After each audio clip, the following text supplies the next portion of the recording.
Good morning guys and welcome again to our channel, Get Insured with Jeff and Kay.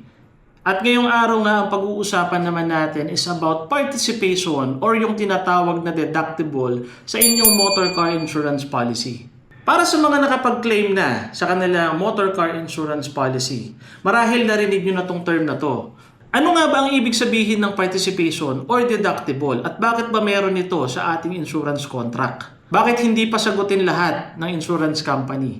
Ang participation po ay ang maliit na portion na share natin sa repair cost. Habang ang insurance company naman ang may sagot sa remaining balance. Ang participation po ay maaaring fix or percentage ng total coverage ng sasakyan natin.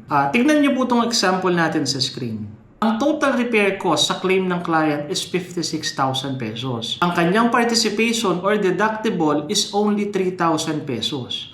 Ibig sabihin, sa 56,000, ang ilalabas lang po ni client ay 3,000 pesos and the remaining 53,000 pesos will be shouldered by the insurance company. Ang participation ay hindi extra charge. It is your small contribution in exchange of transferring the bigger risk to the insurance company. Ano ba ang mga common reasons bakit naglalagay ng participation ng mga insurance companies? Kaya may participation para hindi lahat ng maliliit na damages ay i-claim kaagad natin. Motor car insurance is designed for a bigger financial risk. Pangalawa, naglalagay ang insurance company ng participation para mas maging maingat tayo at maging responsable tayo sa ating pagmamaneho at sa pag-aalaga ng ating mga sasakyan. Dahil kung may damage, obligado na may isi-share din tayo sa insurance company. Ibig sabihin, maglalabas din tayo ng portion ng pera natin, which is ayaw nating mangyari. Kaya, mas nagiging maingat tayo sa pagmamaneho natin at sa pag-aalaga natin ng ating sasakyan.